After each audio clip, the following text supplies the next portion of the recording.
Todas e todos vocês, bom dia. Hoje eu comecei diferente. Bom dia, meus irmãos, minhas irmãs. Sejam todos bem-vindos, todas bem-vindas. Atrasei aqui uns minutinhos por problemas técnicos, mas estamos aqui para dar continuidade ao nosso curso Apocalipse Pé no Chão.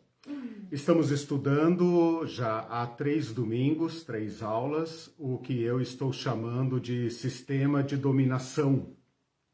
E hoje, então, é a 4ª e última aula dessa temática, dessa sessão do Apocalipse, que englobou os capítulos 12, 13, 17 e hoje o capítulo 18.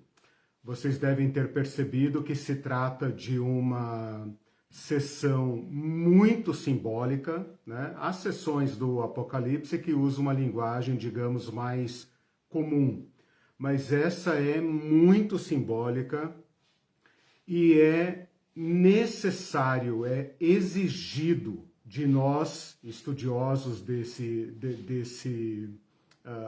dessa matéria, dessa sessão do livro, trazer toda essa linguagem e colocar os pés no chão, porque como nós falamos lá no início do curso, é aqui na história, aqui onde eu e você vivemos, onde a humanidade viveu, vive e viverá, que se darão todos esses atos, todos esses eventos. Então é fundamental que depois de ler esses textos, estudá-los, nós traduzamos dragões, bestas e outros símbolos todos, né, falso profeta, imagem, etc. Traduzamos tudo isso em personalidades, instituições e eventos históricos, como nós conhecemos. Aqui, onde eu e você vivemos, não tem dragões, não tem bichos monstruosos de 7 cabeças e 10 chifres. Aqui onde nós vivemos, existem estas coisas como nós as conhecemos, as realidades históricas, como nós as conhecemos, as boas e as ruins.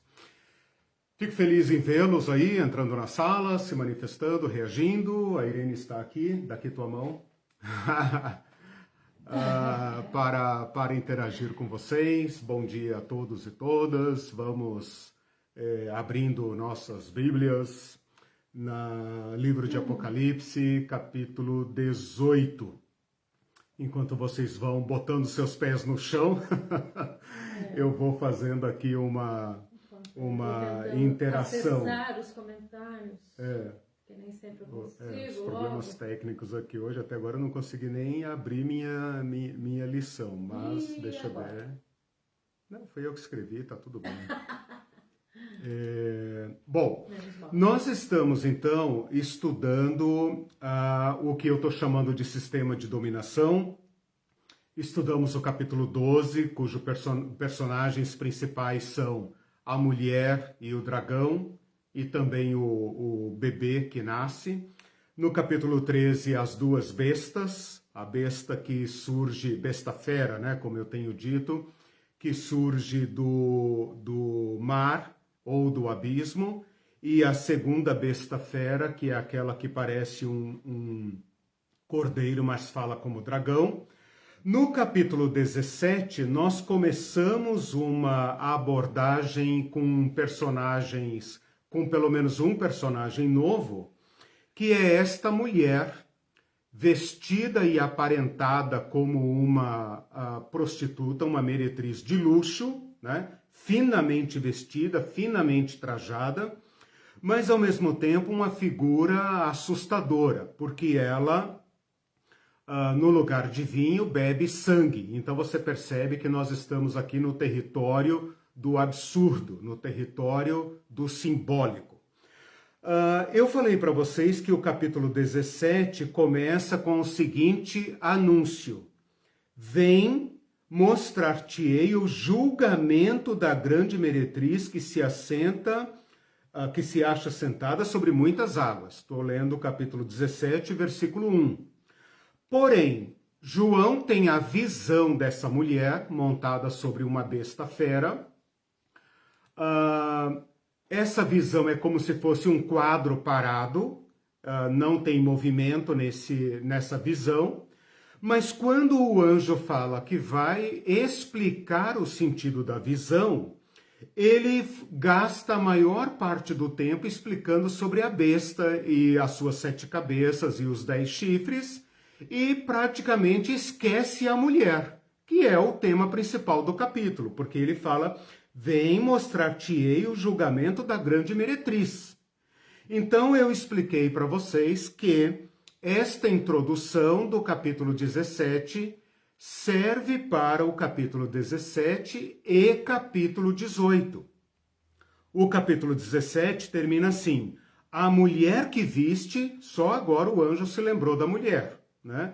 A mulher que viste é a grande cidade que domina sobre os reis da terra. Então vem o capítulo 18. Você deve se lembrar que a Bíblia não é dividida originalmente em capítulos e versículos, né? Então vem o capítulo 18, que anuncia uma nova visão, porque o capítulo 18 começa assim, depois destas coisas vi descer do céu outro anjo que tinha grande autoridade e a terra se iluminou com a sua glória. Então fica claro que o capítulo 18 é uma nova visão, porém é a visão que atende à proposta do capítulo 17. Deu para entender?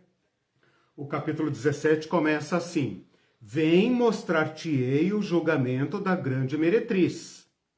Só que a grande meretriz está montada num animal feroz.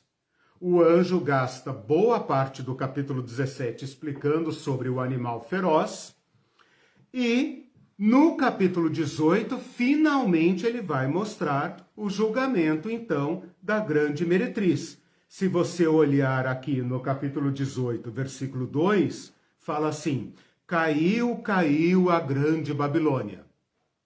E lá no final do capítulo 18, fala assim, o anjo pega uma grande pedra de moinho, joga dentro do mar e diz, assim com ímpeto será arrojada a grande Babilônia e nunca mais será achada. Bom, então o capítulo 18 cumpre e atende o que o capítulo 17 propôs, ok? Se achou aí, bichinho? Agora que eu consegui acessar os comentários.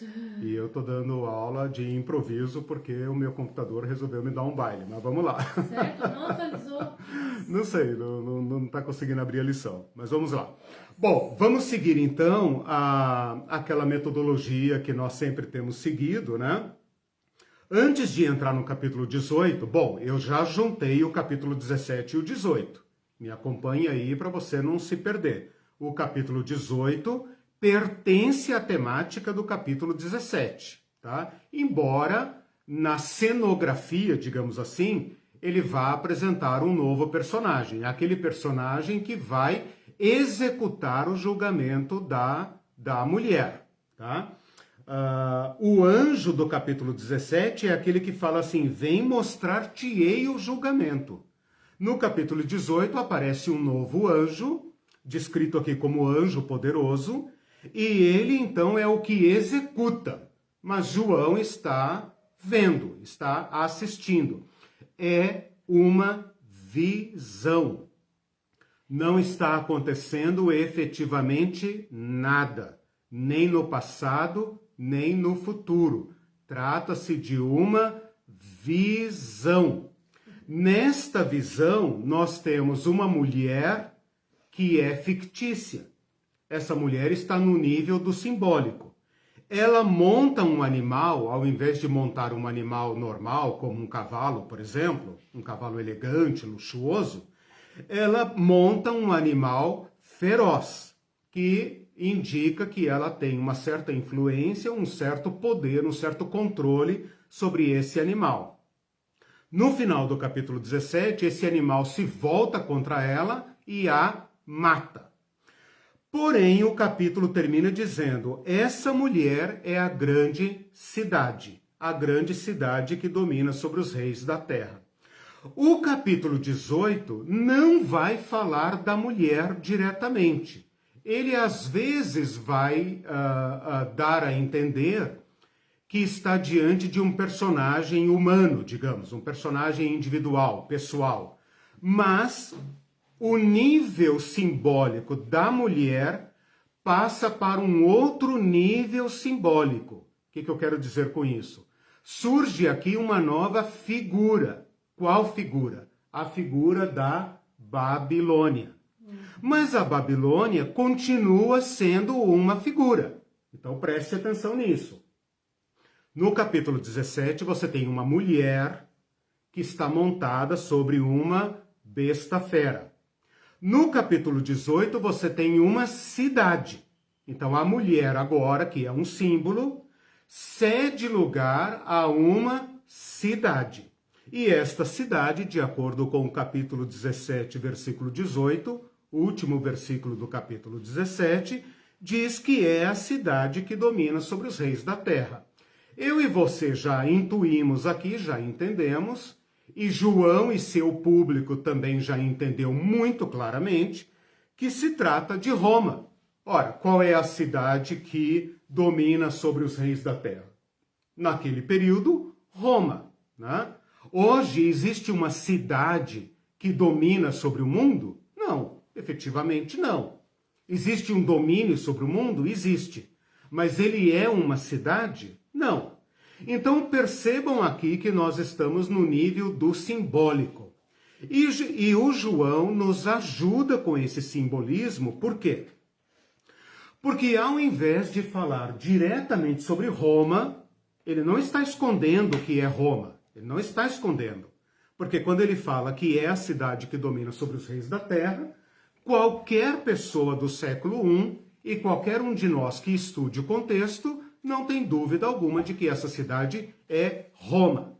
Então, João não pretende ocultar a identidade de Roma, tá? E ele vai se referir a Roma com um símbolo. Qual símbolo? Babilônia. Ok. Por que é que esta Babilônia é usada como símbolo?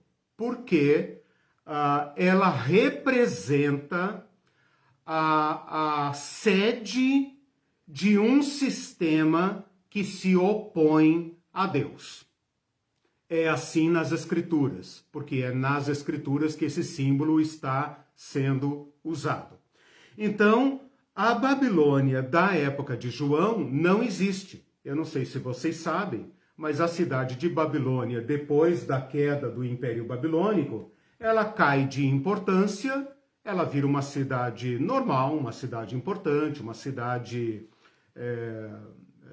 ainda, digamos, com uma certa importância, com uma certa influência, mas depois do Império de Alexandre e dos seus sucessores, Babilônia vai caindo de importância, caindo, de modo que, na época de João, ela é quase que uma vila, ela é um resto de cidade, mais ou menos como aquelas cidades da Europa, ou da Ásia, ou até aqui da América Latina, que já foram grandes metrópoles, mas hoje são apenas uma sombra daquilo que foi no passado.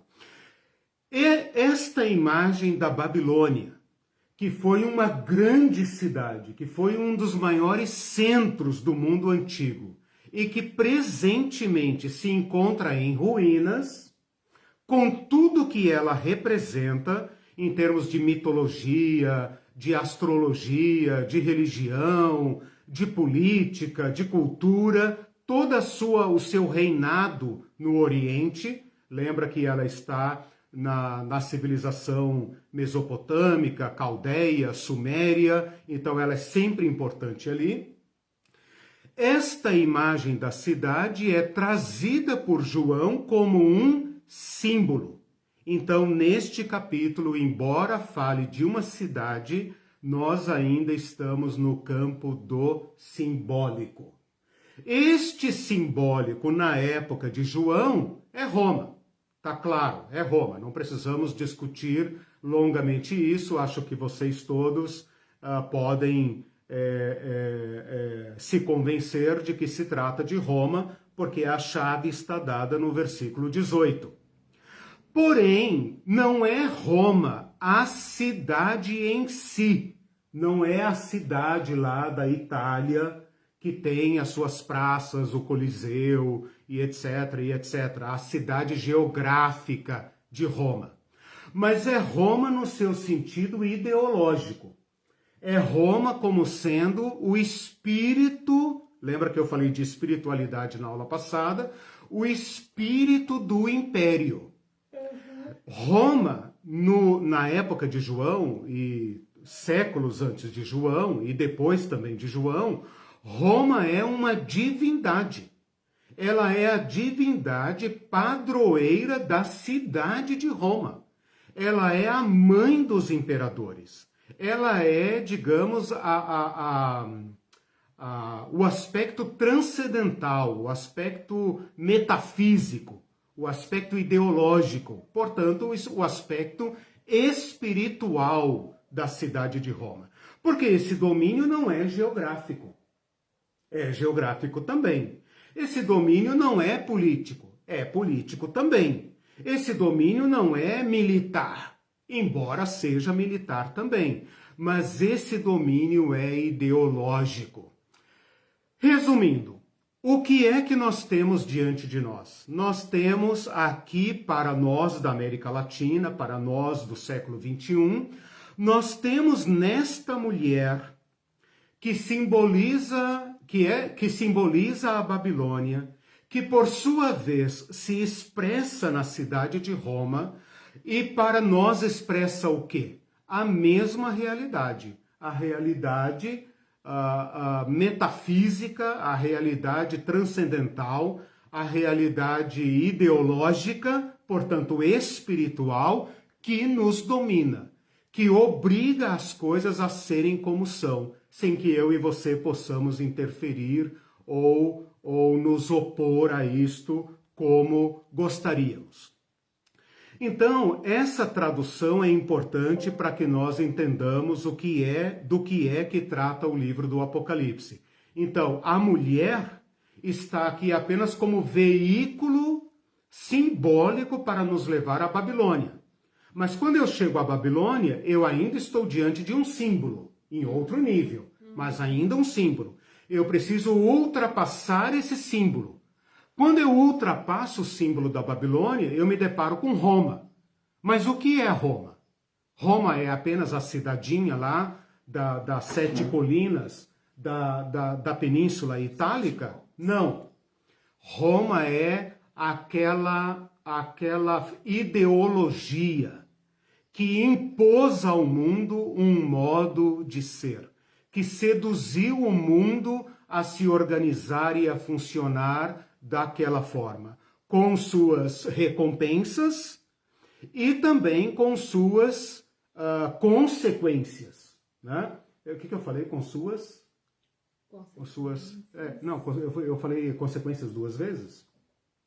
Com suas vantagens, eu quis dizer, né? Com as suas benesses, com as suas vantagens, né? E também com as consequências ruins. Bom, feito isso então, agora acho que eu vou conseguir aqui abrir a minha lição.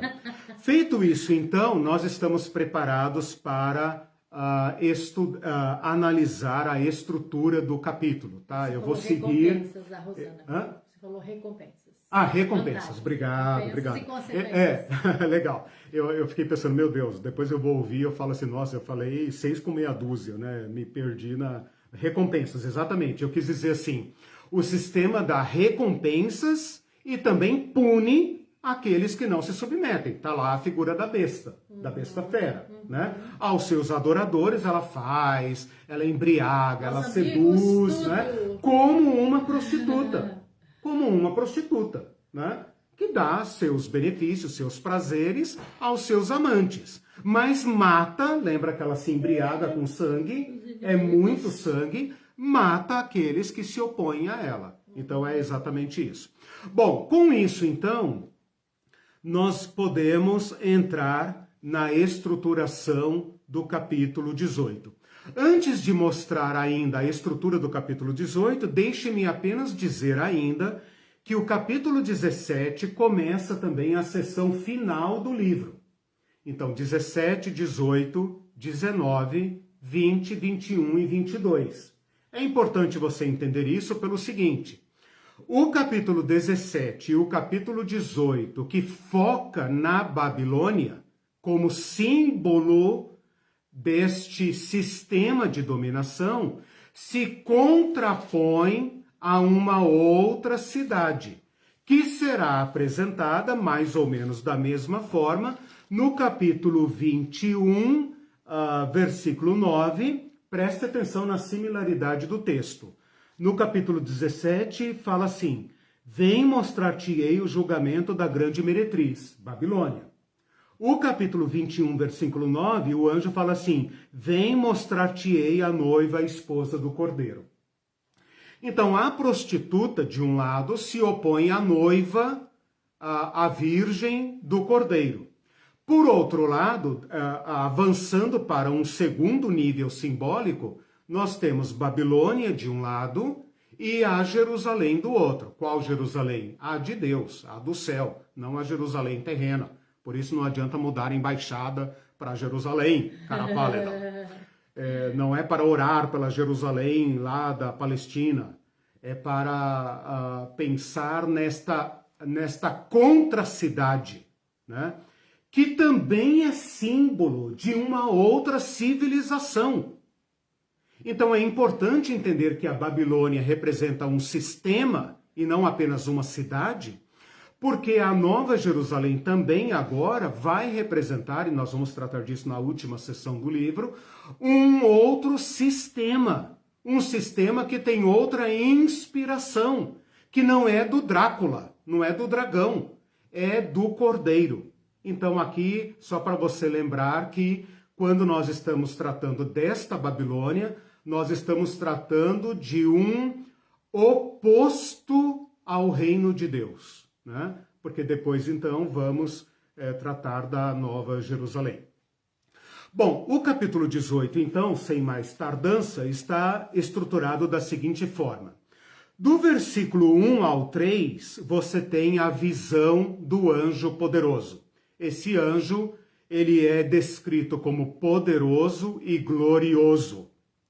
Indica que ele vem da parte de Deus. É muito interessante pensar nisso, porque a Babilônia tem todo o seu poder de inspiração do dragão, toda essa configuração monstruosa, mas um único anjo, vindo do poder e da glória de Deus, destruirá esse sistema sem que haja qualquer possibilidade de reação desse sistema. A partir do versículo 4, até o final do livro, entra um personagem aqui anônimo, que pode ser esse anjo ou não, e é chamado aqui de voz do céu. Então, essa voz do céu pode ser uma voz do próprio Deus, pode ser uma voz vinda do céu, como outras que já aconteceram aqui já apareceram aqui no livro do Apocalipse, ou pode ser a voz de outro anjo e tal, não importa, ela não é identificada. Quando se fala, ela fala assim: retirai-vos dela, povo meu. O fato de o povo de Deus ser chamado de povo meu pode indicar que se trata de Deus, ou de Cristo, ou de Deus e Cristo. Mas, de qualquer forma, o livro não identifica esta voz. Então, a partir do versículo 4 até o versículo 8, você tem, digamos, a sentença contra Babilônia. Não é exatamente descrito aqui o julgamento, mas você tem a leitura, digamos, dos seus pecados, das suas culpas, das razões pelas quais a cidade de Babilônia, estamos no nível do símbolo, a cidade de Babilônia está sendo destruída. A partir do versículo 9 até o versículo 19, tá conseguindo me acompanhar? Sim. Então, do versículo 1 ao 3, a visão do anjo poderoso que anuncia a queda de Babilônia. Do versículo 4 ao 8, uma voz que é, para todos os efeitos, anônima, né? Ela é do céu, porém não identificada. Ela digamos, lê a sentença do réu, né? O capítulo 18 é um capítulo de julgamento. Vem mostrar-te-ei o julgamento. Do versículo 9 ao 19, nós vamos ter o choro do réu. Ou seja, ou melhor, o choro daqueles que se beneficiavam do réu, tá? Então, essa seção do capítulo vai colocar na boca deles o lamento que eles farão. Então, se você começar a ler aqui, você vai ver que eles dizem o seguinte, olha só, no versículo 10, os reis da terra dizem, ai, ai, tu, grande cidade Babilônia, tu, poderosa cidade, pois em uma só hora chegou o teu juízo. Na minha fala, que terrível, Babilônia. Sempre assim. Se você procurar aí os ais, né, você vai achar os 3 elementos, porque eles são redacionalmente semelhantes. Lá no versículo 16, os mercadores, ai da grande cidade que estava vestida de linho. Olha aí a mulher por trás da cidade, né? Cidade não se veste de linho, né? Cidade que se vestia de linho, de púrpura, de escarlata, adornada de ouro e pedras preciosas e pérolas. É exatamente a descrição da mulher do capítulo 17, versículo 4. A mulher que estava vestida de púrpura, escarlata, adornada de ouro, de pedras preciosas, de pérolas, tendo na mão um cálice.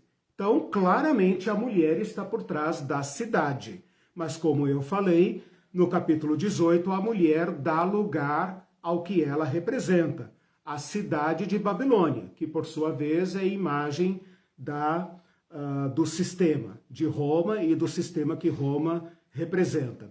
E depois, no versículo 19,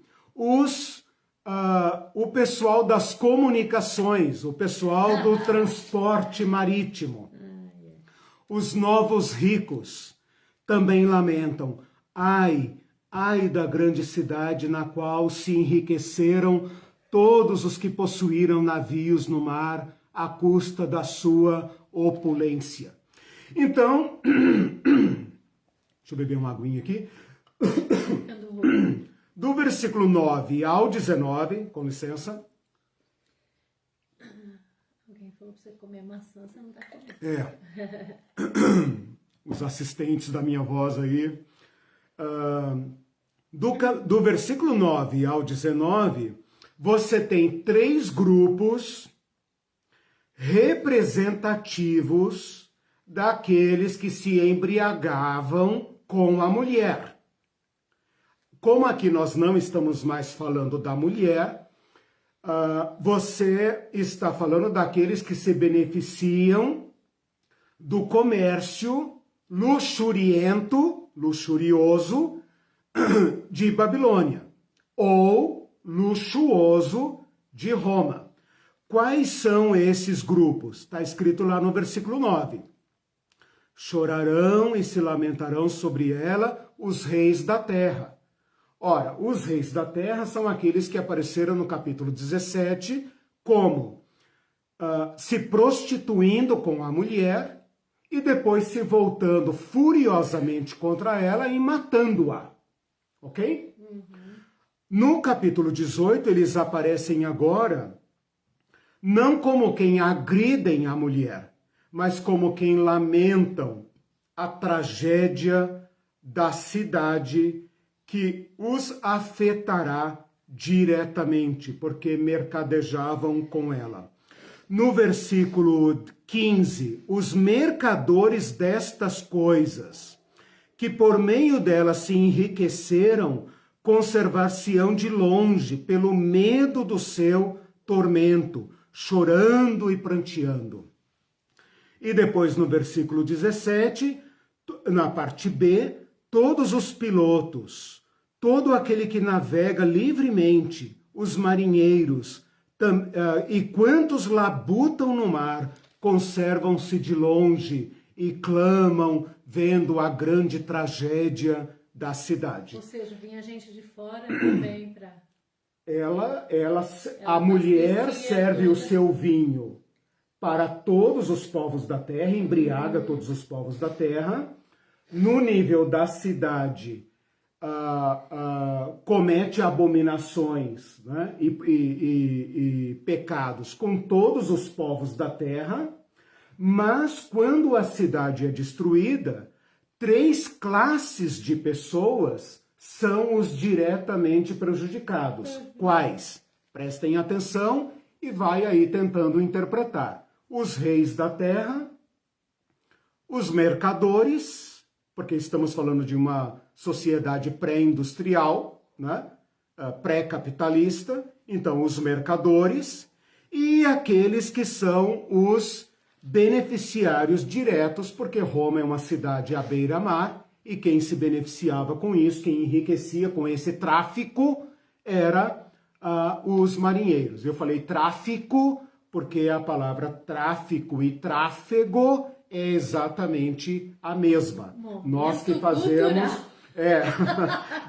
fazemos essa diferença, porque nós usamos a palavra tráfico para mercadorias ilícitas e a palavra tráfego, né, para mercadorias lícitas. Porém, no final das contas, esses mercados se tocam, né, irmãos? Uhum.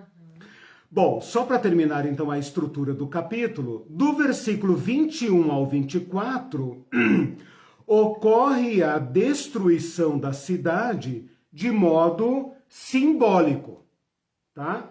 Porque aquele grande anjo forte levanta uma pedra de moinho, uma pedra muito grande, joga-a no mar e ele fala, assim será destruída a cidade.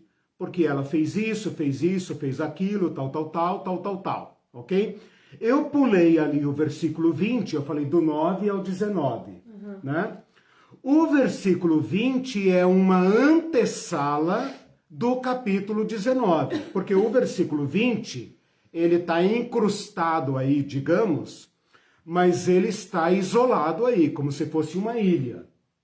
Porque ele fala assim, exultai sobre ela, ó céus, e vós, santos apóstolos e profetas, porque Deus contra ela julgou a vossa causa. Aí, quando você entra no capítulo 19, está escrito assim, depois destas coisas, ouvi uma voz como de uma grande multidão, dizendo, aleluia, a salvação e a glória e o poder são do nosso Deus, porquanto verdadeiros e justos são os seus juízos, pois julgou a grande meretriz, que corrompia a terra com a sua prostituição, e das mãos dela vingou o sangue dos seus servos. E aí fala, a sua fumaça sobe pelos séculos dos séculos e tal, e então nós entramos naquela sessão que já estudamos, se não me engano, lá no capítulo... estudamos agora na última aula de eclesiologia, quando eu falei da noiva, e estudamos também lá na aula de cristologia, quando eu falei do verbo e do fiel e verdadeiro, do verbo de Deus. Percebam como as peças estão começando a se unir, né? O capítulo 19 já foi estudado parcialmente e agora, então, a gente toca-o novamente. Com isso, eu coloquei aí para vocês o panorama global do capítulo, tá? Do versículo 1 ao 3, a visão do anjo que vem para julgar a cidade de Babilônia. Do versículo 4 ao 8, a leitura da sentença, né?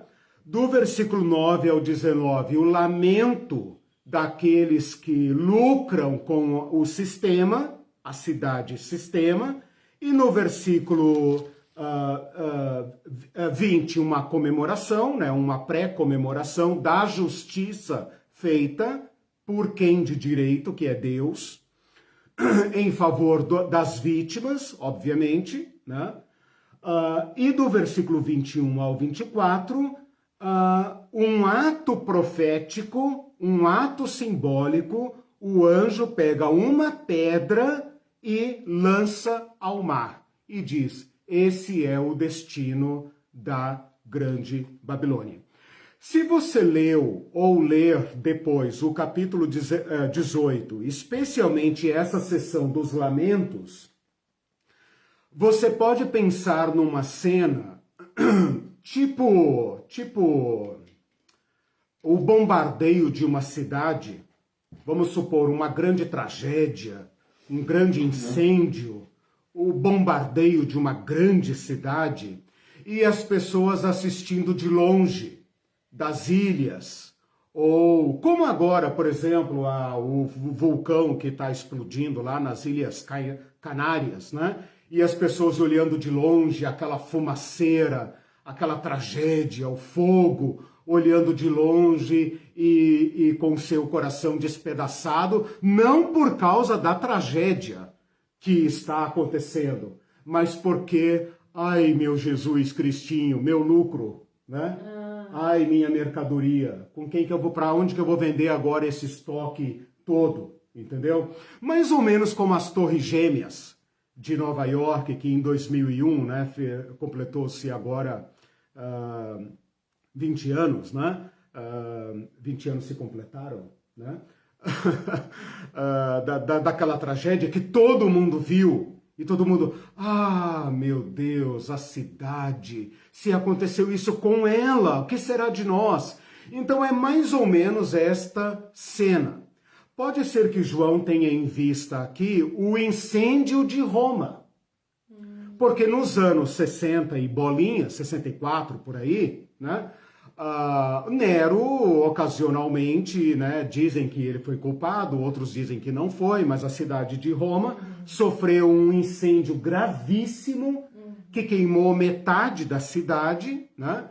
E então João aqui poderia ter em mente, obviamente isso era passado, né, da época de Nero, nós estamos aqui há 30 anos depois de Nero, segundo a minha datação, obviamente, né? Não é uma data absoluta, mas é a mais razoável. É possível que João tenha aqui em mente esse cenário e aqueles navios todos que estavam no mar Mediterrâneo para aportar em Roma ou estacionados em alguma ilha próxima aguardando a sua vez de descarregar em Roma, estivessem vendo aquela grande tragédia, né? A sua fumaça que sobe interminavelmente, diz que o incêndio durou uma semana, né? E causou uma grande tragédia. Porém, obviamente, não foi a destruição de Roma. Então, é evidente que isso pode servir apenas de figura para o imaginário, né? Mas João aqui tem em mente um julgamento fatal e definitivo sobre a cidade de Babilônia, que por sua vez representa Roma, porém Roma nesse sentido ideológico, né?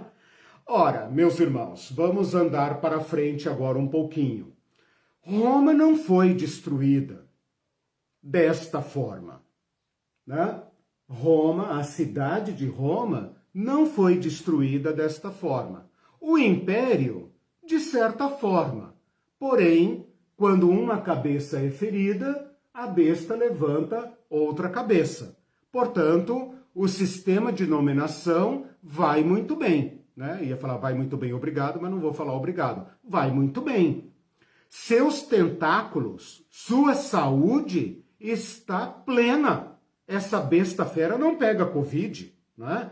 Vejam aí que com toda essa mortandade, o sistema está vigorosíssimo. Ele continua voraz, devorando, pisando, saqueando, queimando, ainda, né? Com mais fome ainda. Lembrei agora, né? Porque sabe que pouco tempo lhe resta, né? Então a sua voracidade, esse sistema não caiu. Então, para nós avançarmos agora para o pé no chão, nós temos que chegar aqui então ao seguinte consenso. Se esta Babilônia representa a Roma no seu nível espiritual e ideológico, nós estamos falando de um sistema de dominação que substitui a Roma ideológica com maior pujança ainda, alcançando aquilo que Roma nunca conseguiu alcançar. Então, aquilo que Roma era no sentido arrogante para os seus dias, nós hoje somos, o mundo, né, o nosso sistema atual, é no seu nível definitivo. Não tem mais fronteiras para dominar, né, a não ser o espaço. E eles estão tentando, né? Então, assim, o que Roma era na sua intenção, nós somos hoje de fato, né? É um fato histórico que nós temos competência, tecnologia e voracidade para engolir tudo onde houver mercadoria. Nós transformamos tudo em mercadoria, né? Se alguém não leu, leiam As Veias Abertas da América Latina, onde até esterco de pombos foi arrancado e levado embora para satisfazer a voracidade do sistema, né? Bom, este sistema, então, de acordo com a nossa leitura aqui, padece de contradições internas fatais. E ele, então, está destinado, vou usar aqui a palavra destinado, não por pré-determinismo. Eu contestei o determinismo e o fatalismo naquelas aulas conceituais. Mas ele está fatalmente destinado a cair. Não porque Deus é um ser voluntarista e fala assim, não estou gostando dessa brincadeira e vou lançar meus raios e trovoadas. Mas porque o sistema padece de males em si. E o capítulo 17 nos fala de uma guerra civil, ou seja, esse sistema carrega uma contradição interna fatal. E é fatal de uma forma que quanto mais ele avançar, mais frágil ele se torna. É aquela estátua de Daniel, né? Pode ter a cabeça de ouro lá em cima, pode ter braços de prata, não importa. Os pés são insustentáveis. Eles escondem uma contradição insuperável entre ferro e barro. E esse ferro e barro não está lá na ponta, lá na cúpula, lá na Roma gloriosa, luxuosa, embriagada, violenta. Está nas suas bases. E são as suas bases que se voltam contra ela no capítulo 17 e a matam, né? E tudo isso vai acontecer por um juízo de Deus contra ela. Mas o juízo está embutido nela própria. É da essência dela cair. Então, além de tudo isso, os reis que se voltam contra ela agora vão se dar conta que não tem como recuperar o monstro, porque ao atingi-la, eles também caem, né? Eles também caem.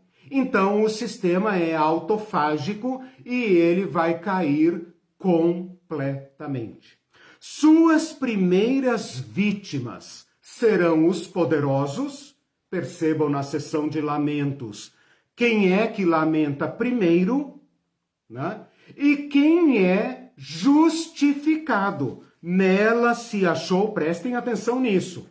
No versículo 24, eu não chamei a atenção para esse detalhe, vou falar agora. No versículo 24 fala assim, repete como é que fala? A sentença, não, o mérito.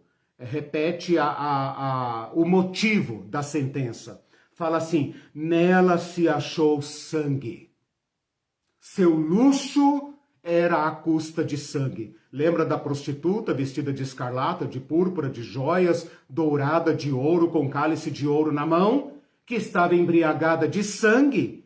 Nela, agora na cidade, se achou sangue. Sangue de quem? De profetas, de santos. E preste atenção aqui. De todos os que foram mortos sobre a terra. Vocês às vezes podem pensar que Deus só se importa com o grupinho dele, né? Com os crentes, especialmente da sua igreja, né, irmão? Claro que não. Nós costumamos pensar que os santos somos nós, ora bolas, quem mais seria, né? A vingança contra o sistema se dá porque nela se achou sangue. A sua base, o seu fundamento é a violência. Esse sistema só pode ser erigido montado na besta fera. A besta fera que é inspirada por um dragão, que é assassino e mentiroso.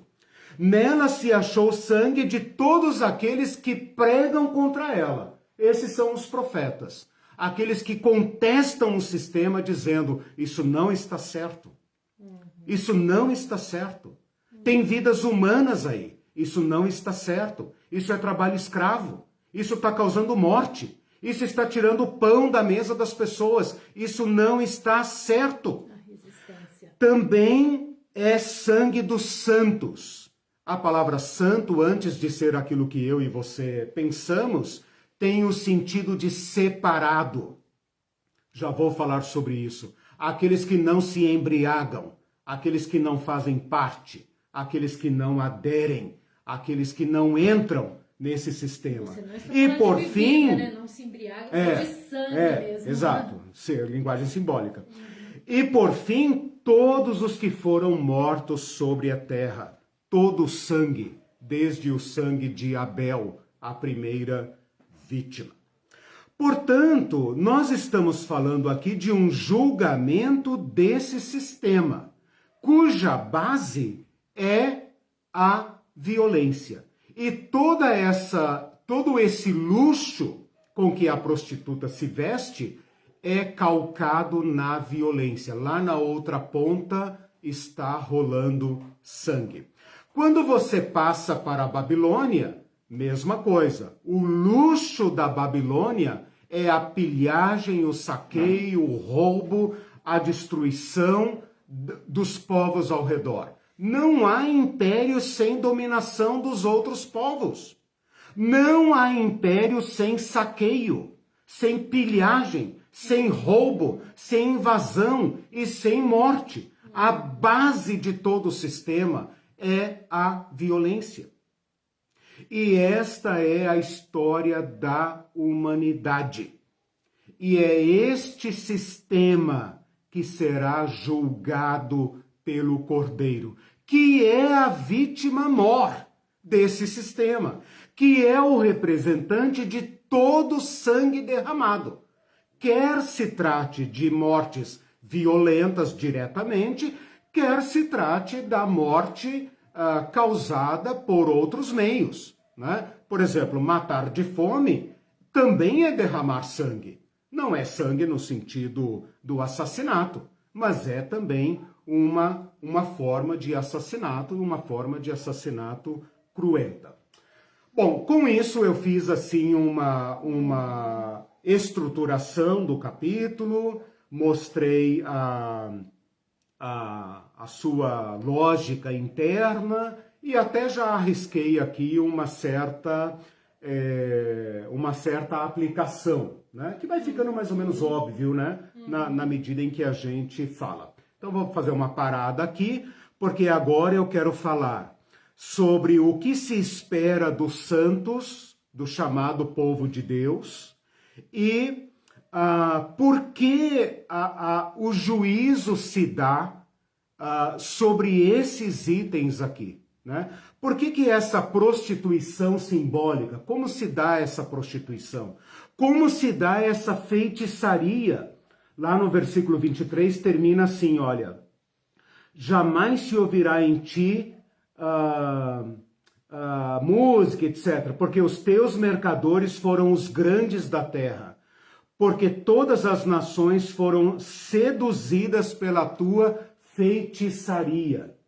Então nós precisamos agora dizer o que significa essa embriaguez, o que significa esse feitiço, essa magia, sedução, né? Essa sedução, exatamente, e o que se espera do povo de Deus. Perguntas, comentários? Sim, quem tiver, gente, aproveite esse momento para colocar. A Simone disse, pensei E também justamente... para curtir e para compartilhar.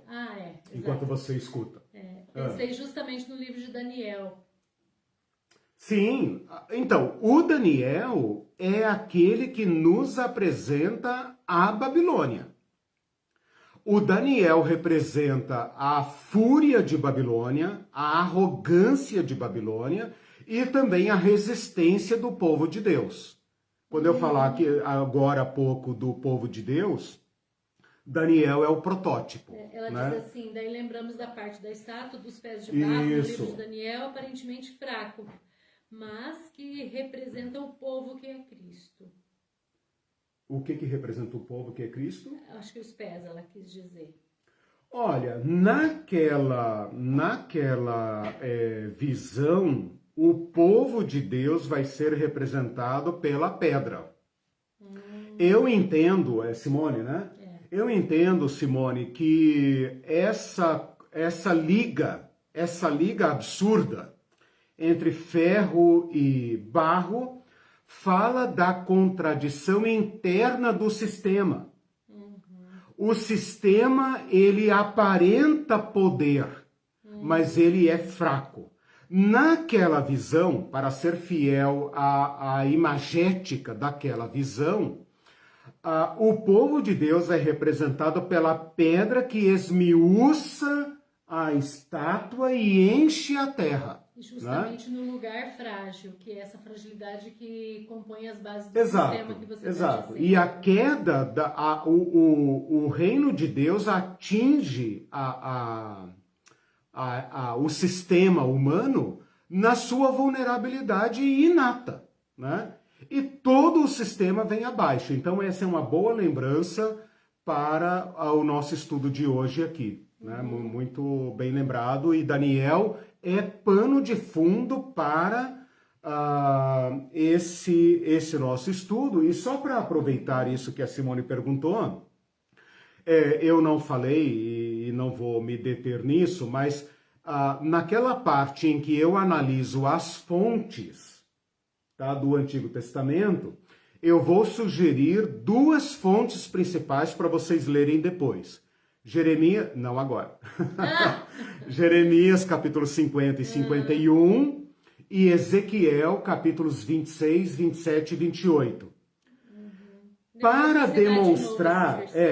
demonstrar que o João está inspirado por duas cidades violentas do Antigo Testamento. Uma delas é a própria Babilônia, contra a qual Jeremias profetiza, e outra é a cidade de Tiro, os fenícios, contra a qual Ezequiel profetiza. Tá? Então, Jeremias 50 a 51, capítulo 50 a 51, e Ezequiel, capítulos 26 a 28, são um pano de fundo para vocês verem a inspiração de João para escrever esse texto aqui. Ok, o Celso está dizendo, o sistema é embriagante em qualquer época histórica. Isso. Quando vemos que Cristo disse, o meu reino não é deste mundo, bem lembrado, ele diz claramente que em qualquer época e espaço ele rejeita o sistema político, militar, econômico, religioso, ideológico, que é inerente a este mundo. Isso. A cidade-sistema da antiga Roma não é tão diferente da cidade-sistema New York do mundo atual. Sim. O ai disso, o ai daquilo, atravessaram a temporalidade, são ais atemporais. Exatamente, perfeito, ótima a tua colocação para a gente bater naquela tecla muito importante para todo esse curso. Lembrem vocês que eu libertei o Apocalipse do passado, chamado escola preterista. A escola preterista vai buscar interpretação na queda de Roma. Mas também libertei o Apocalipse do futurismo. As pessoas estão achando que o Saddam Hussein, coitadinho, estava reconstruindo Babilônia. E os Estados Unidos tiveram grande apoio da direita cristã para esmagar aquele monstro, porque estava reconstruindo Babilônia no deserto e lá ia ser a sede do império do anticristo. Gente. Irmãos, isso é, assim, não é só ridículo, é perverso, é mau, é cego, é inaceitável. Então, grande parte dos cristãos estão achando que é ou a Babilônia que vai ser reconstruída e vai atacar a Jerusalém da terra, ou simboliza uma dada cidade, Pequim, né? Claro, não vão falar de Nova York, né? Mas é Pequim, é Moscou, é algum lugar, né? Algum inimigo dos Estados Unidos e tal, porque eles são os grandes produtores do dispensacionalismo. Não se trata disso, não está preso a uma tabela cronológica. Roma está constantemente subindo do mar dos povos, então o sistema está sempre aí e sempre está provocando ais. Mas, aí é futuro, caminha para uma destruição total. Destruição de uma cidade com fogos, raios e trovoadas? Não. Destruição do sistema.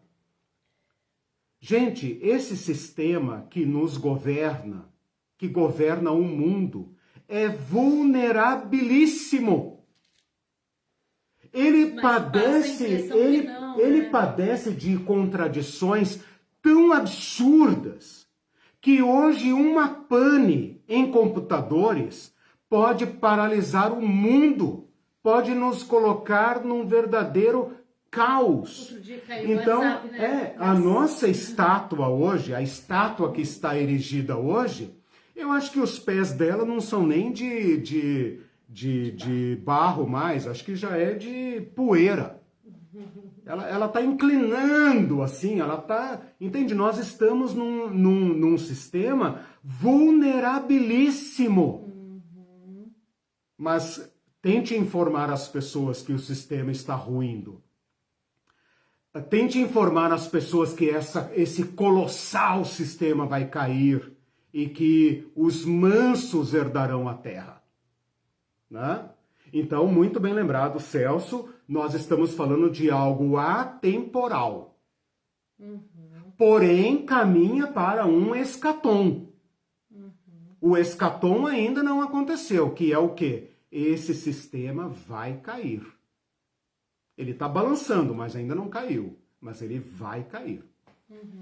O Alexandre Klein tinha colocado um comentário antes dizendo: Babilônia, depois de Alexandre, vira um tipo de cidade universitária. A influência dela por algum tempo foi intelectual.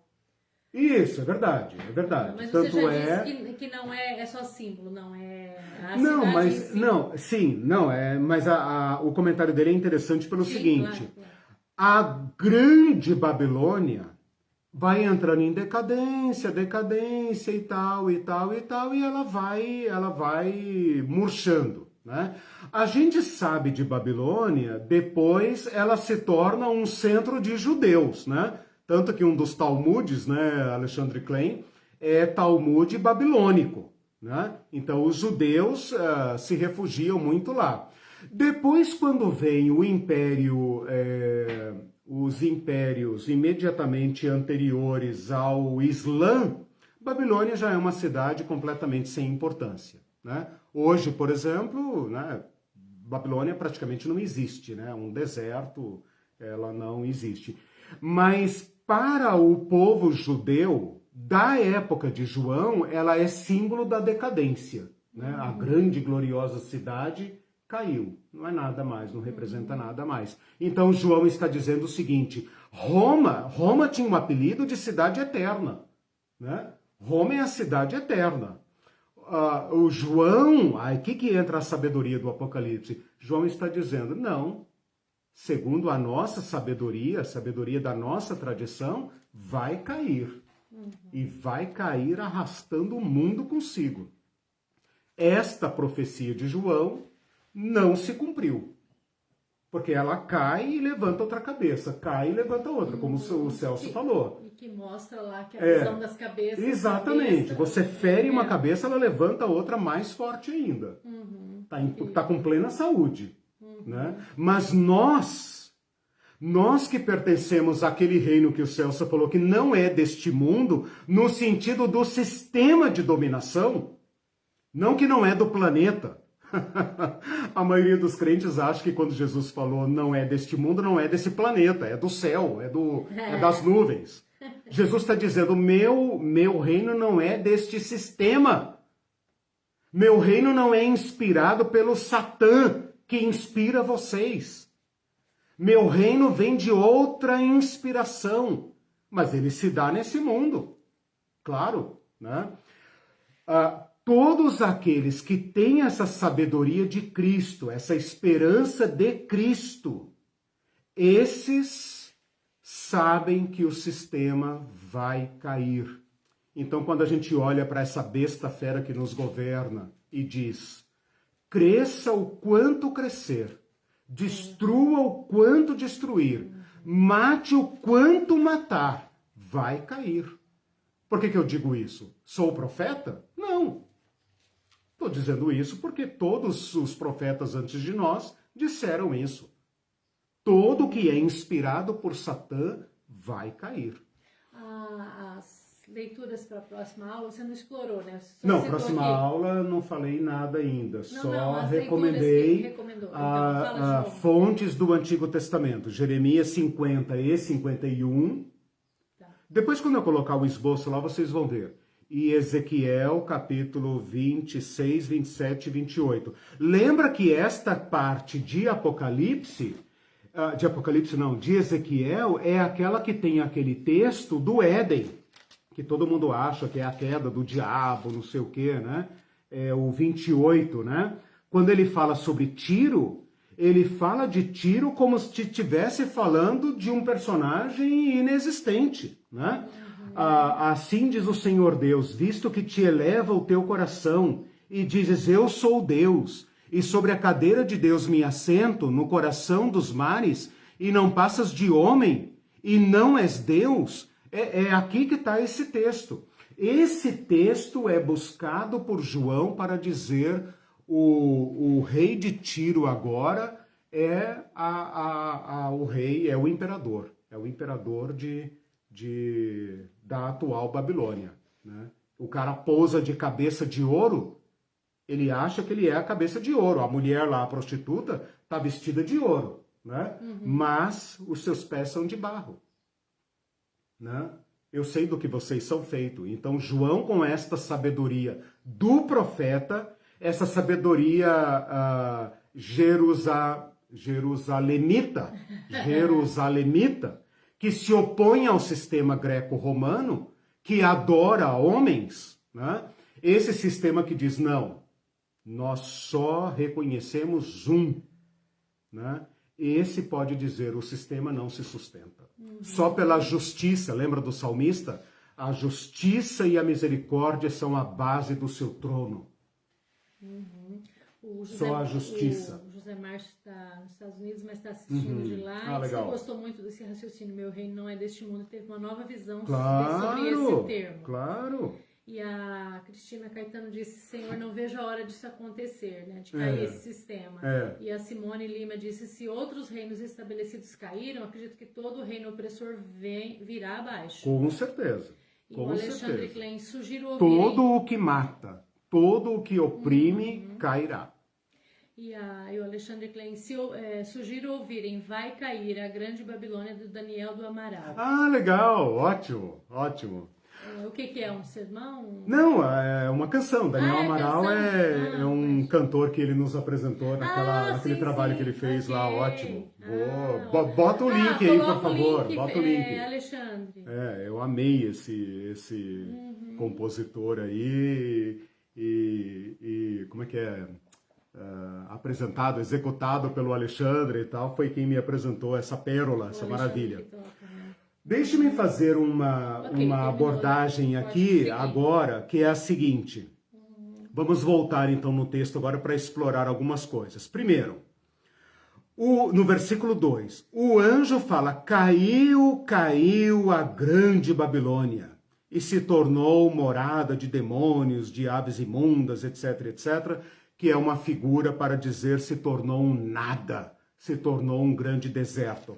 Lá no final, ele vai falar assim, em ti não se ouvirá, versículo 22 e 23, em ti não se ouvirá mais música, nem trabalho, nem luz, nem voz de noivo, nem nada. É uma cidade sem vida. Acabou a luxúria desse sistema. E eu chamo a atenção de vocês porque essa palavra caiu a grande Babilônia é de Jeremias. Jeremias que fala caiu a grande Babilônia. Ora, Jeremias falou isso 100 anos antes, quase 100 anos antes da Babilônia, de fato, a Babilônia histórica cair. E a Babilônia histórica, de fato, caiu.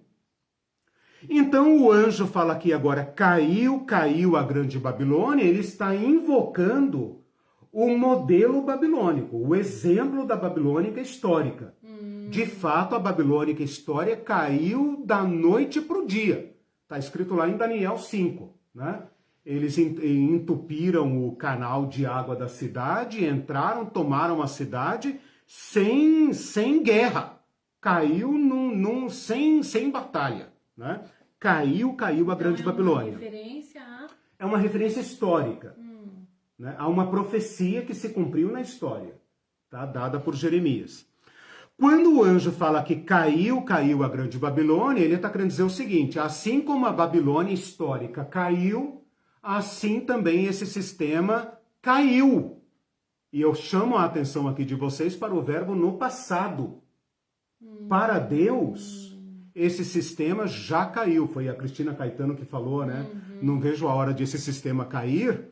Olha aqui, Cristiana e todos nós, irmãos... Cristina, desculpa. Eu sou péssimo com nomes, desculpa.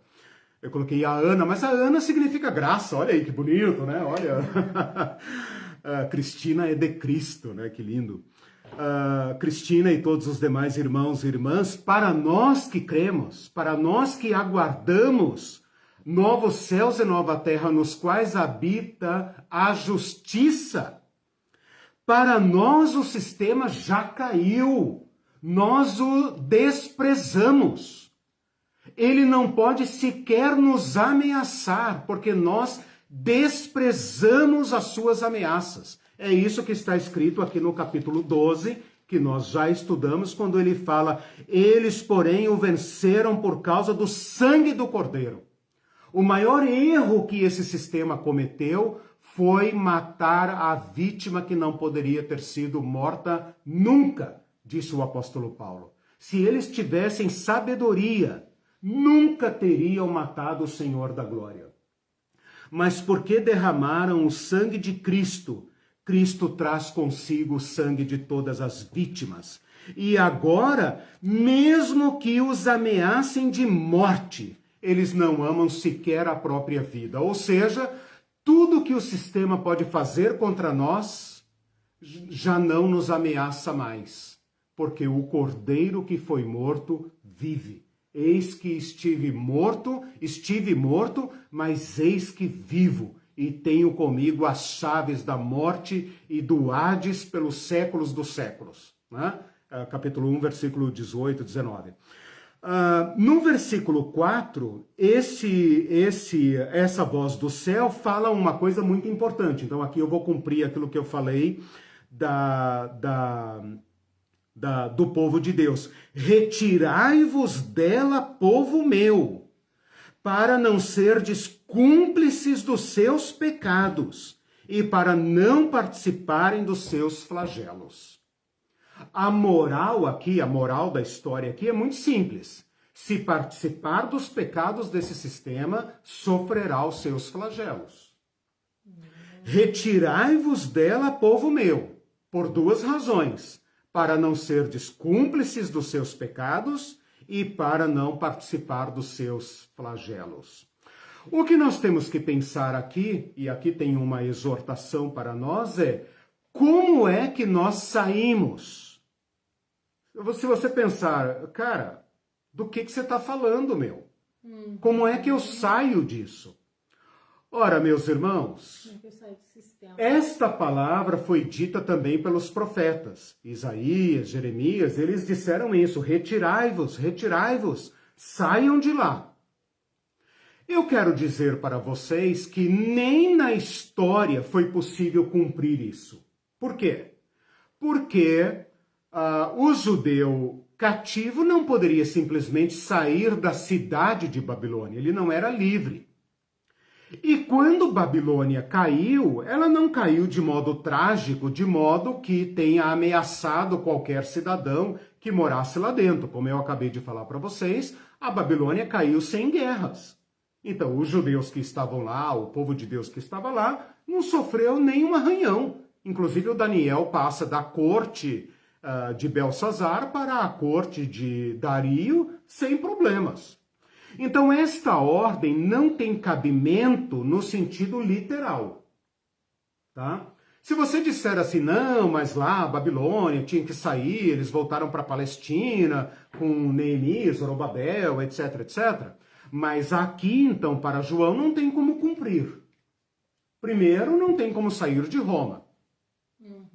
Roma já não era uma cidade boa para cristãos. Cristãos já tinham saído de lá há muito tempo, desde que Nero começou a matar cristãos. Então, os cristãos já não gostavam de Roma.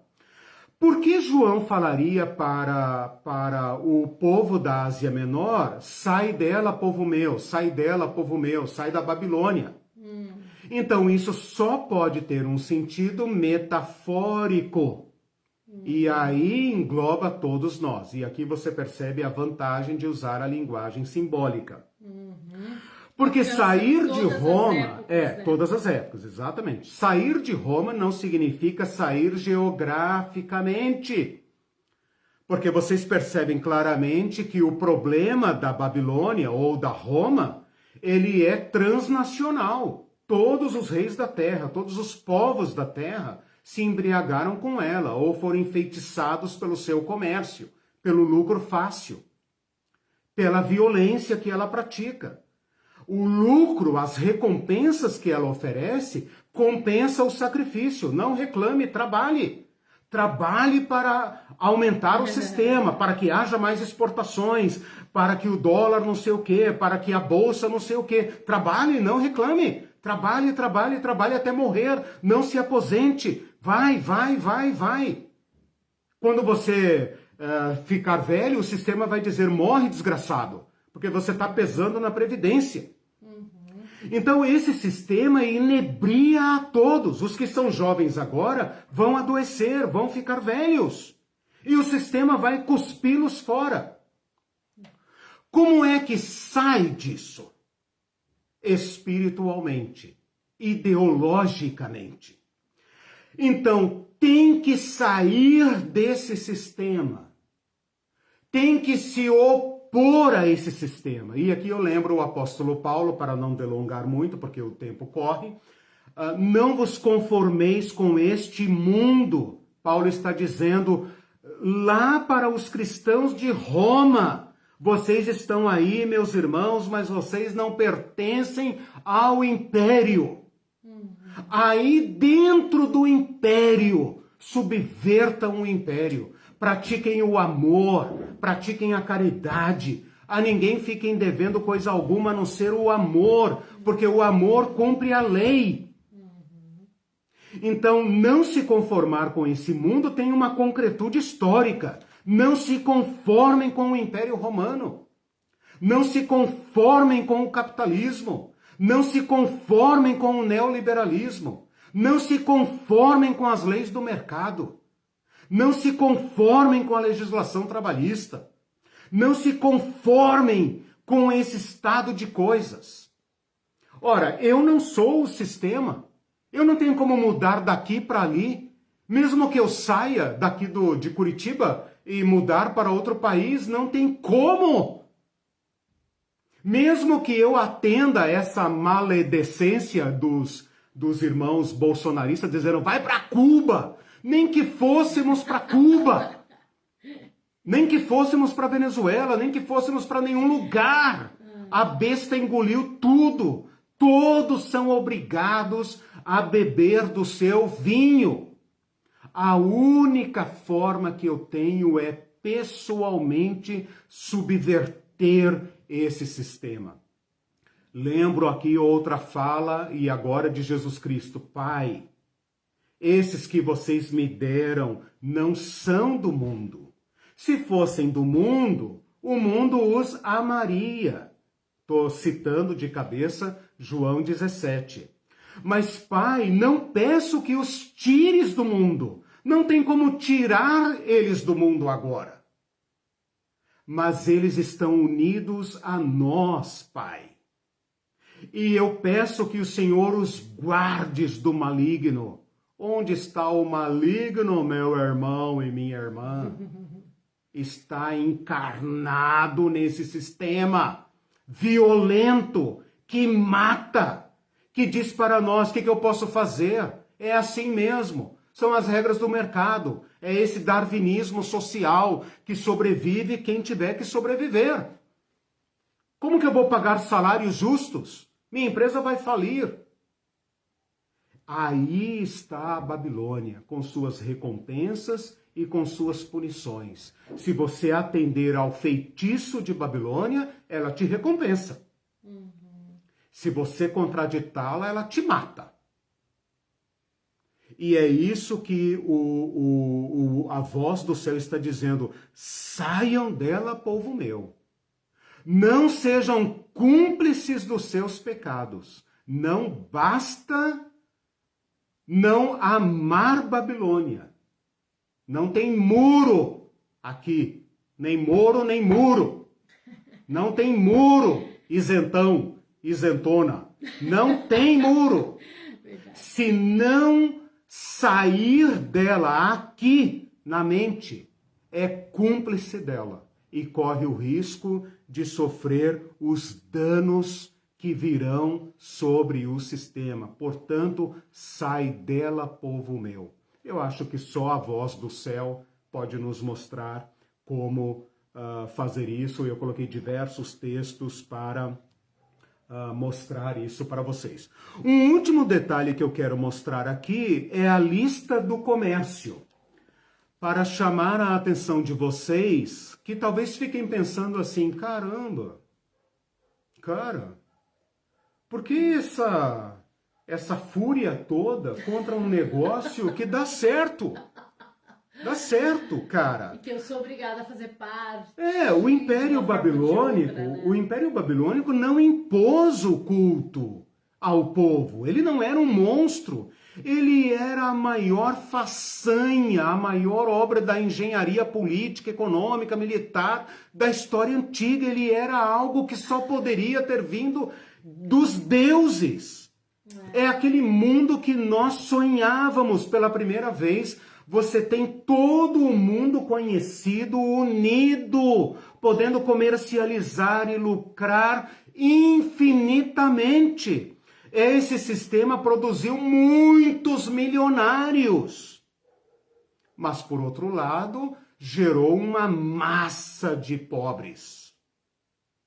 Mas que fazer contra o sistema, se ele impôs assim? Então eu quero mostrar para vocês, porque o João, ele dedica aqui, olha, versículo 12 e 13, ele lista quase 30 produtos que simbolizam a perversidade do sistema babilônico. E aqui eu espero jogar a pá de cal, o golpe de misericórdia no sistema. Então presta atenção. A lista foi organizada por ordem de valor. Por ordem, ela é diferente da lista de Ezequiel. A lista de Ezequiel está organizada por outro critério. Não me lembro agora, mas ela é baseada em Ezequiel, mas ela segue outro critério. Aqui ela está organizada por valor.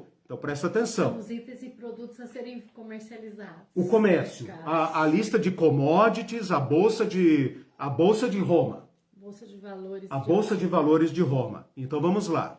Tá em espécie e valor, tá? Então vamos lá. Primeiro grupo, ouro e prata. Onde tinha minas de ouro e de prata, Roma foi buscar. Ou dá ou morre. Ela foi buscar. E aqui você pode pensar na geopolítica que vai da Inglaterra até a China. Olha o poder da Roma. Desde Inglaterra, Grã-Bretanha, até a China. Até a China. Então presta atenção.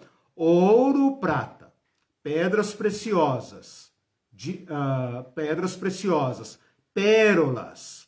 Tudo isso vem de longe. Linho finíssimo. Lembra do que a prostituta estava vestida, né? Escarlata, linho fino, ouro, prata, púrpura, né? Púrpura era uma tintura tirada de um animalzinho do mar que demandava uma exploração, demandava uma exploração gigantesca, raríssima, caríssima. Precisava de uma quantidade imensa para produzir púrpura. Isso é caríssimo, caríssimo, é grife, tá? Seda vem da China, tá? É coisa caríssima, caríssima. Só gente muito rica poderia usar. Roma chegou a um ponto de vestir seus soldados, suas legiões, com seda para algumas festividades. Escarlata, também caríssimo, produzir tintura vermelha. Toda espécie de madeira de luxo, exploração do norte da África, da própria Ásia Menor. Eu coloquei aqui na folha, deixa eu ver se eu acho aqui, os países de onde vieram, só para vocês terem uma ideia do comércio. Que mais? Madeira odorífera, todo gênero de objeto de marfim. Os documentos históricos falam que os elefantes das áreas conhecidas quase foram extintos de tanto marfim que foi usado.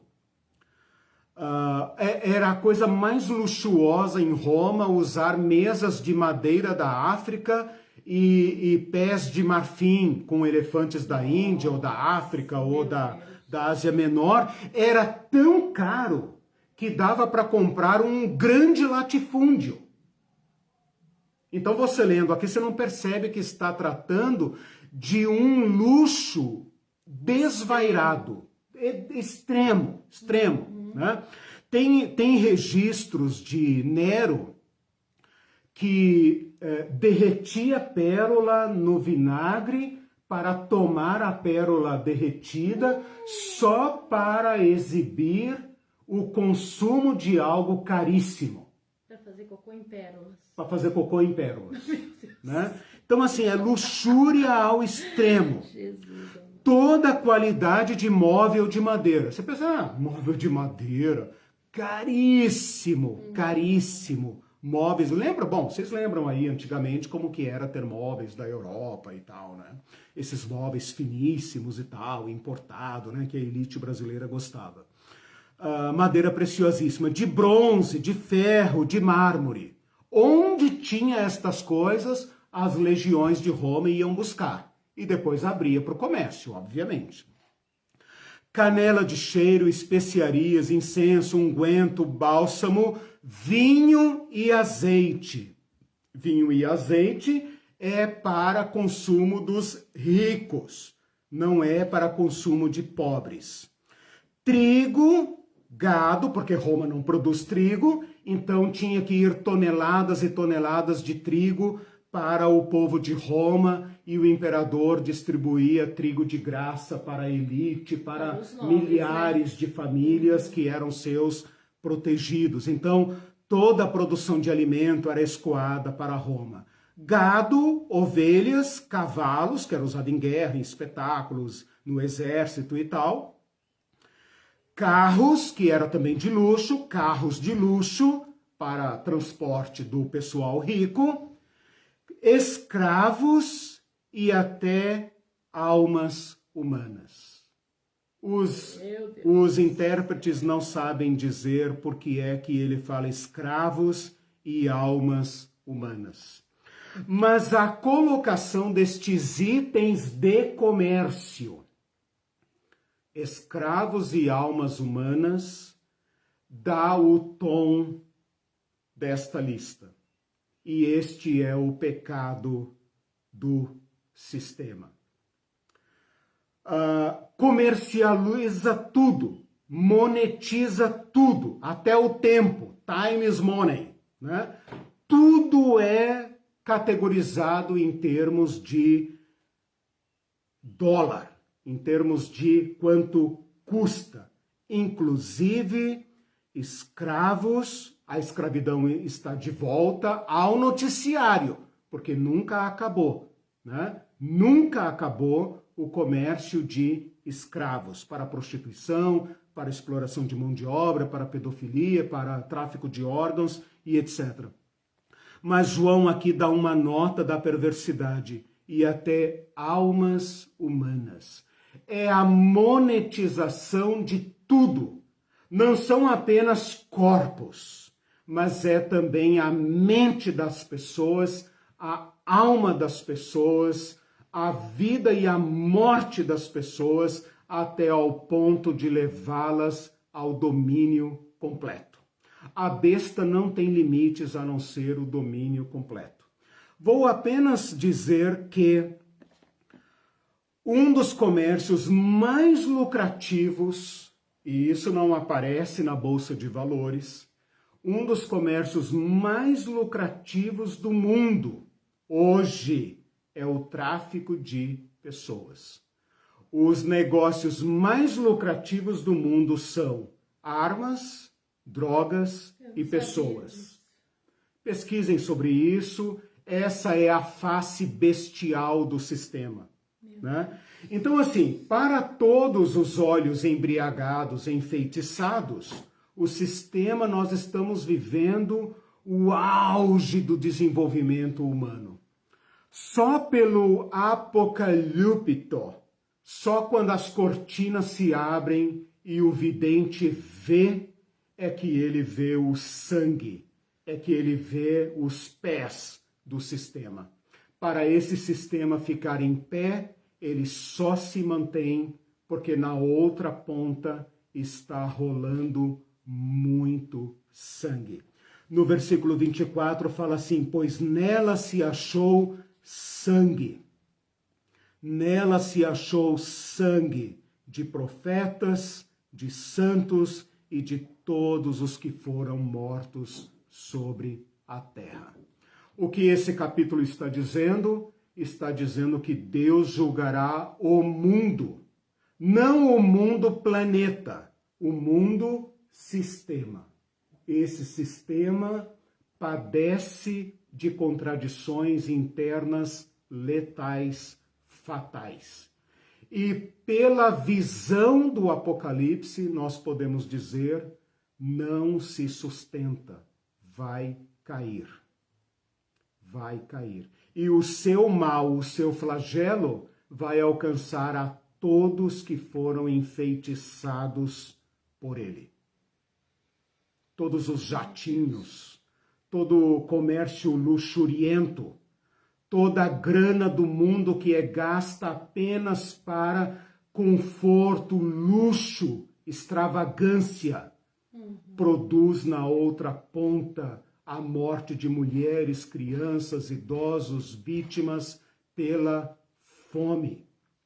Nosso país produz carne mais do que qualquer outro país do mundo. E não podemos comê-la. E milhares de pessoas não podem comer, milhões, e outros estão comendo ossos e estão comendo lixo. E este sangue é sangue produzido pelo sistema. O sistema vai dizer, o que podemos fazer? A voz do céu está dizendo, saiam disso. Saiam disso. Rompam com esse sistema. Busquem a Deus sabedoria. Organizem modos alternativos de viver. Comunidades alternativas, escambo alternativo, produção alternativa, negócios alternativos. Usem a cabeça. Mas saiam desse sistema. Né? Saiam desse sistema. Talvez a gente a gente deveria fazer uma aula, talvez, de maneiras de sair do sistema, né? Pregar a vida simples. Eu acho que primeiro nós temos que identificar essa maldade que a gente acha que está lá no futuro, no monstrengo que vai surgir na China. A gente tem que vê-la aqui nos nossos pés no chão. Exatamente. Nós temos que nos dar consciência desse feitiço. É muito interessante, né, Celso? Você que é marxista, que lê Marx, né? Que Marx tenha usado a palavra feitiço na sua obra O Capital. Porque não achou outra palavra a não ser isso, esse feitiço. Né? Tem que ser um enfeitiçamento que joga todo o nosso sistema nesse consumo desvairado, que é autofágico. E a igreja participa e a igreja isso, atua como falso profeta do sistema. Quando os cristãos entram nesse mercado gospel para consumir desvairadamente, eles aderiram ao sistema. O que João está nos dizendo é o seguinte, é isso que eu estava dizendo, né? Primeiro, reconheçam isso. Depois vamos pensar como sair disto. Para a nossa própria proteção. Para a nossa própria proteção. Porque que o sistema vai cair, vai. Né? Fica investindo aí em Bitcoin para você ver. Né? O sistema pode cair. Né?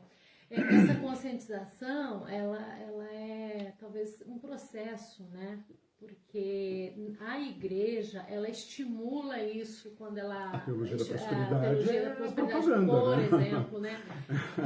E a Cristina Caetano comentou, a igreja reproduz exatamente isso, inclusive abandonando missionários e pastores idosos, porque daí a hora que eles não produzem mais, igual a Previdência, né? É um problema para a Previdência, é um problema para a igreja. Ele já não produz mais. E você vai ter que continuar sustentando, poxa vida, entende? Então... Eu sou servidor público da área trabalhista, tá? Quando veio a legislação trabalhista, a reforma trabalhista, né, do governo temeroso,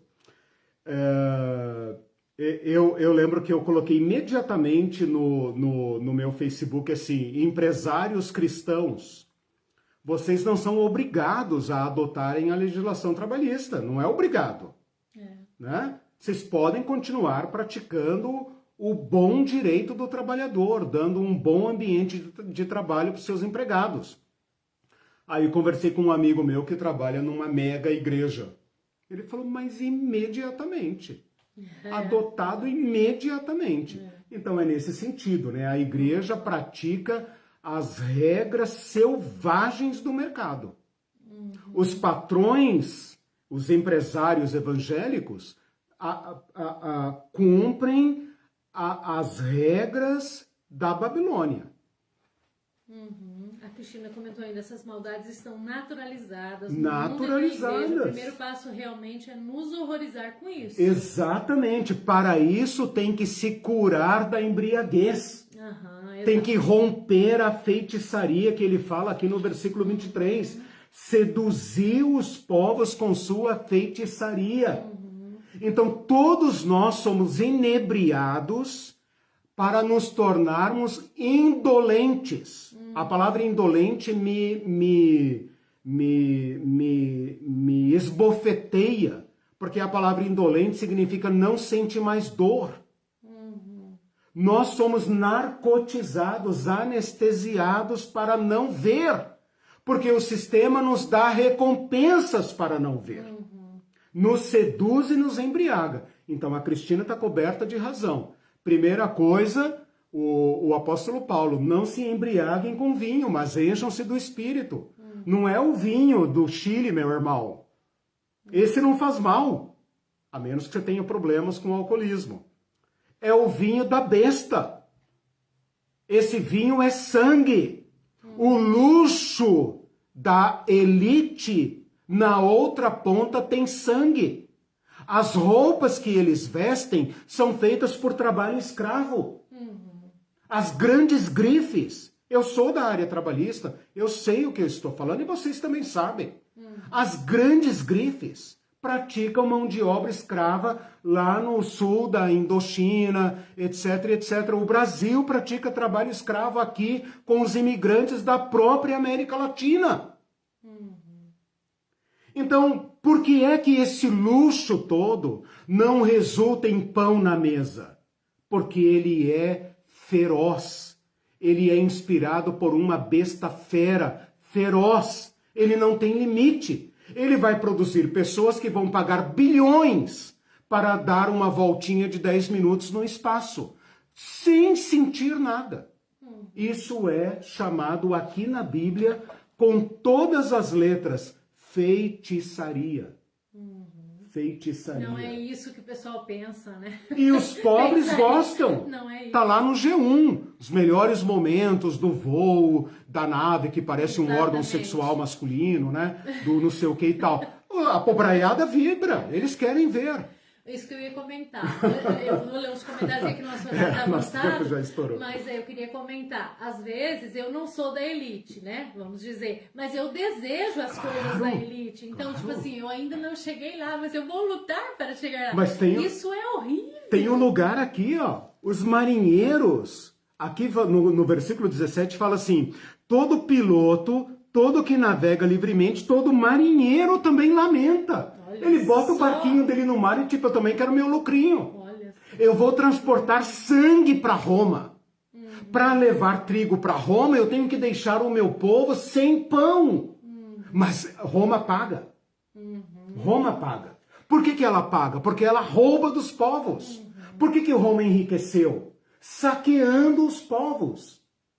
Por que a Europa enriqueceu? Saqueando os povos. Por que os Estados Unidos enriqueceram? Saqueando os povos. Ou vocês acreditam nessa lorota de que eles são mais inteligentes do que todo mundo?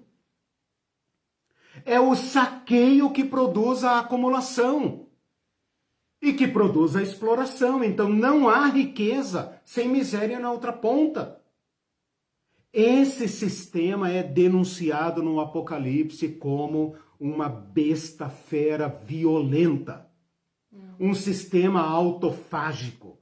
Nós podemos apenas ficar fora olhando. Vai cair.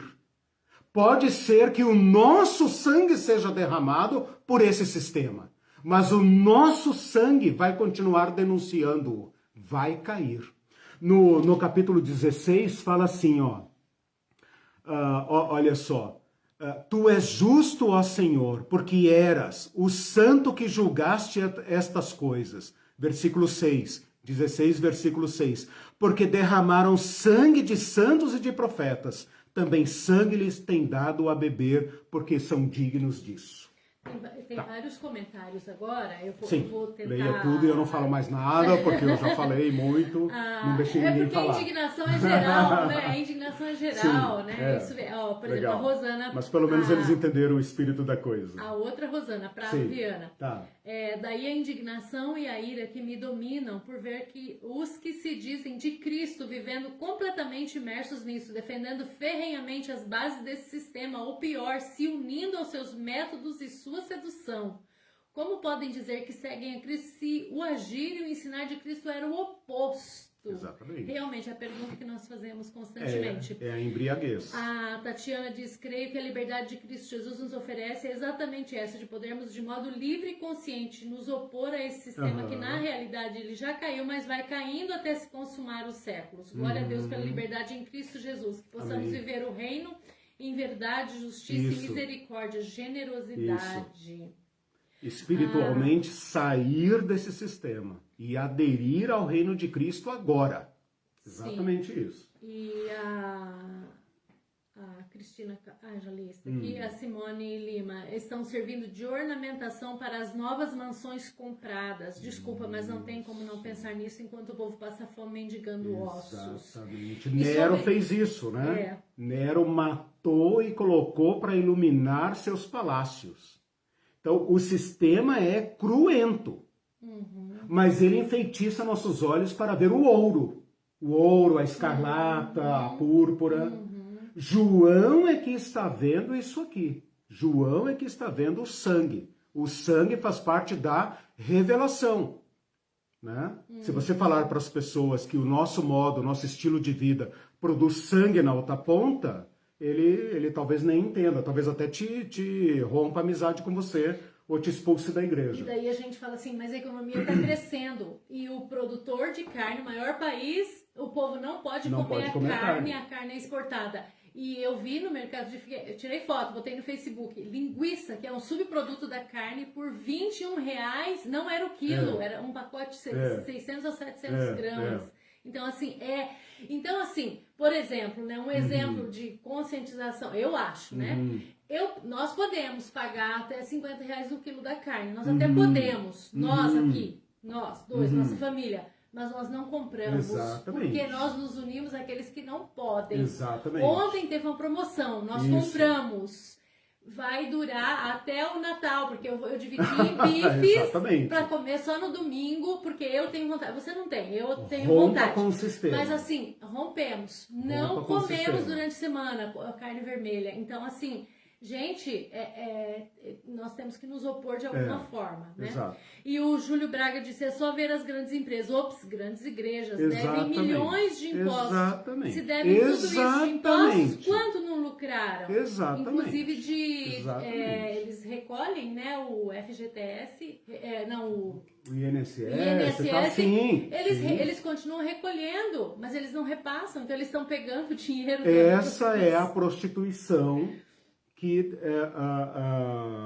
o Apocalipse está denunciando. É uma prostituição, é uma troca de favores. Né?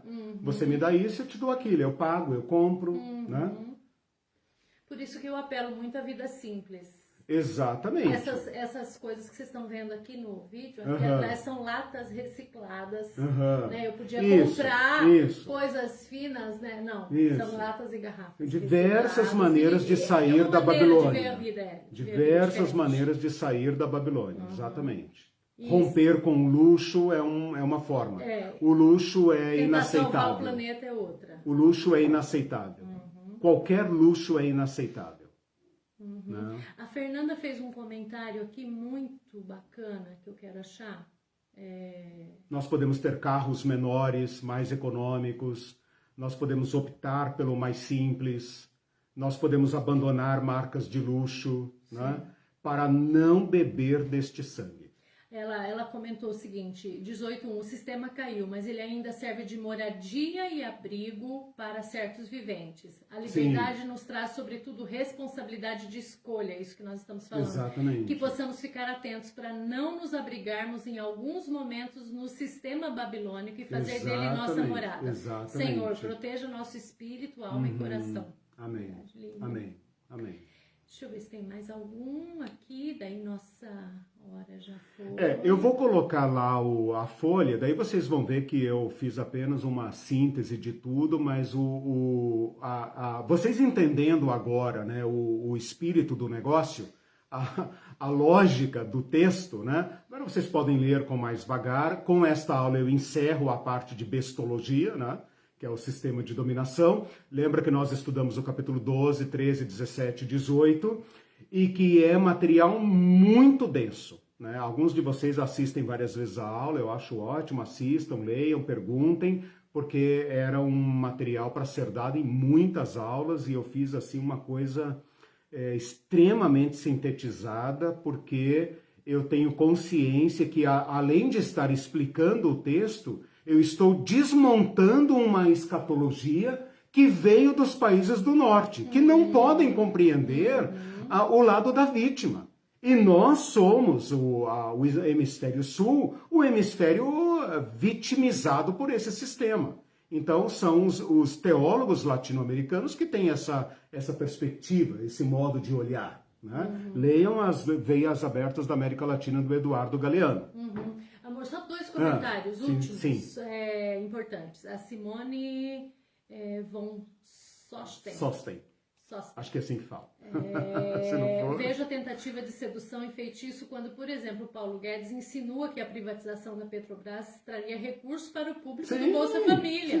Fala dele. Imagina esse povo do Bolsa Família que recebe aí 100 e poucos reais, de repente receber 30 mil reais, até parece. Tem gente que acredita. Sempre nos enganando. E aí o último comentário da Fernanda, que diz assim, como sair disso? 2 pontos. Buscando formas alternativas de aprendizado bíblico, parar de dar dinheiro e audiência a meios de comunicação religiosos que estão alinhados com projetos políticos de grandes empresas que hoje matam através de doação de suporte financeiro a políticos que aprovam leis contra a população brasileira. Gente, às vezes isso é o nosso dízimo, viu? É o meu curso de Teologia da Generosidade.